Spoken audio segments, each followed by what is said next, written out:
Insurance सस्ता नहीं, अच्छा होना चाहिए। अगर आप प्लान कर रहे हो कार इंश्योरेंस को बाय करने का, तो एक बात बता दूं, प्रॉब्लम आपको किसी भी कंपनी से आ सकती है। जैसे मेरा एक्सपीरियंस 2023 में हमने कार खरीदी और दोस्तों और फैमिली के रिकमेंडेशन से उसी एजेंसी से हमने इंश्योरेंस भी खरीदा, जबकि हमें पता था कि बाहर से भी इंश्योरेंस खरीद सकते हैं और सस्ता भी पड़ेगा और क्लेम करने में कोई दिक्कत नहीं आती। फिर भी बोला कि इंश्योरेंस इजी रहेगा, क्लेम सेटलमेंट इजी है, तो हमने ले लिया। और मेरा यकीन मानो, यही एक बड़ी गलती थी, क्योंकि क्लेम में 5 से 6 महीने लगे। इंश्योरेंस कंपनी का नाम है नेशनल इंश्योरेंस, और जिस ब्रोकर के थ्रू लिया है that is Maruti Suzuki broking company. दोनों ही ट्रस्टेड है, बहुत सारे लोग लेते भी हैं। और मैंने भी एक क्लेम लिया था जिसमें प्रॉब्लम नहीं आई।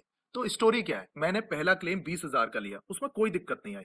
जब क्लेम 2 लाख का हो गया, बड़ी अमाउंट होगी, उसमें प्रॉब्लम आई। और प्रॉब्लम 5 से 6 महीने की प्रॉब्लम, और अभी भी प्रॉब्लम झेल ही रहा हूँ। 24 जनवरी को एक्सीडेंट हुआ था और आज 27 मई हो गई है, और अभी भी फुल रिफंड नहीं मिला अनटिल अनलेस मैं कंज्यूमर कोर्ट में नहीं जाऊंगा। और ऑम्बड्समेंट का भी कोई बहुत अच्छा सीन नहीं है। आरबीआई ऑम्बड्समेंट एक अच्छी चीज है, इंश्योरेंस ऑम्बड्समेंट मुझे उतना हेल्पफुल तो बिल्कुल नहीं लगा। बट मुझे कराना है कार की इंश्योरेंस को रिन्यू करने से पहले एक चीज ध्यान रखो, छोटा मोटा क्लेम होगा, आपको कोई दिक्कत नहीं आएगी किसी भी कंपनी के साथ। जब इंश्योरेंस क्लेम बड़ा आएगा, आपको दिक्कत आएगी, चाहे कोई भी कंपनी हो, उसके लिए प्रिपेयर रहना। इसमें एक काम आप और कर सकते हो कि अगर आप टर्म इंश्योरेंस ले रहे हो, तो आप उसको स्प्लिट कर सकते हो। जैसे 1 करोड़ का टर्म इंश्योरेंस लिया, तो एक कंपनी के साथ 50 लाख का ले लिया, एक कंपनी के साथ 50 लाख का ले लिया, तो 2 टर्म इंश्योरेंस हो गए। तो आपका कम रिस्क होगा और टेंशन भी कम होगी और क्लेम भी आपको आराम से मिल जाएगा। वैसे पॉलिसी आप कहीं से भी बाय करो, लेकिन उसको कंपेयर जरूर करना। मार्केट में काफी प्लेटफॉर्म है पॉलिसी को कंपेयर करने के लिए, मैं इसको यूज करता हूँ। लिंक आपको डिस्क्रिप्शन में मिल जाएगी। कार का नंबर डालो, उसके बाद प्राइसेस आपको सारे इंश्योरेंस की मिलेंगी। और ये मेरी प्रीवियस इंश्योरेंस पॉलिसी है, और इसमें ही आपको एक्सपायरी डेट देखने को मिल जाएगी 30 मई 2025। हाँ, मैंने क्लेम किया था।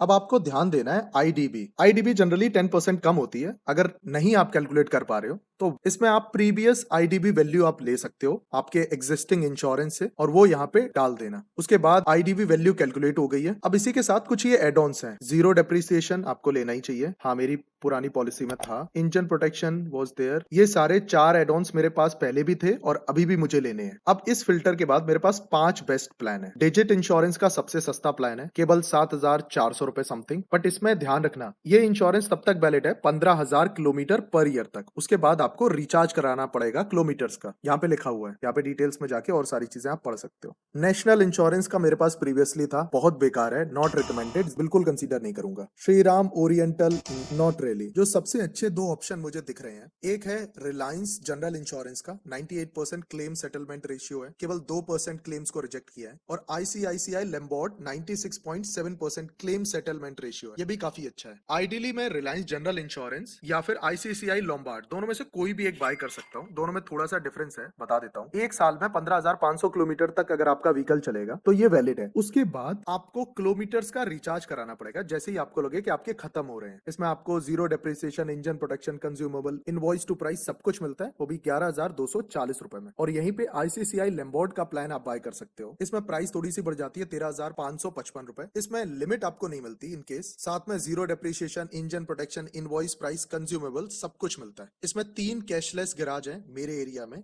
ये देखने को मिल रहा है। ये ऑथराइज्ड एजेंसी है जिसके साथ मेरा एक्सपीरियंस अच्छा बिल्कुल नहीं रहा। बाकी कुछ और वहीं पे रिलायंस के साथ 5 कैशलेस गैराज दिख रहे हैं मुझे, जो कि और अच्छी चीज है। ऑथराइज सर्विस सेंटर के अलावा और भी ऑप्शंस है जहां पे आप कम प्राइस में भी रिपेयर करा सकते हो। और नेशनल इंश्योरेंस के साथ जो सबसे बड़ी प्रॉब्लम थी, केवल 2 ही गैराज थे। हाँ, एक चीज और ध्यान रखना, ये अमाउंट एक्सक्लूडिंग जीएसटी है, मतलब इसके ऊपर आपको 18% जीएसटी पे करना पड़ेगा। लेट्स से अगर आपको रिलायंस जनरल इंश्योरेंस बाय करना है, अमाउंट पे आपने क्लिक किया, नो किया, इन चीजों को आप क्रॉस वेरीफाई करोगे एक बार, और ये जीएसटी अमाउंट इसमें ऐड हो गई है, और ये टोटल अमाउंट आपको पे करनी है 13,263 रुपए। किसी कंपनी के साथ आपका एक्सपीरियंस अच्छा बुरा दोनों हो सकता है, और कोई भी क्वेरी है प्लीज कॉमेंट।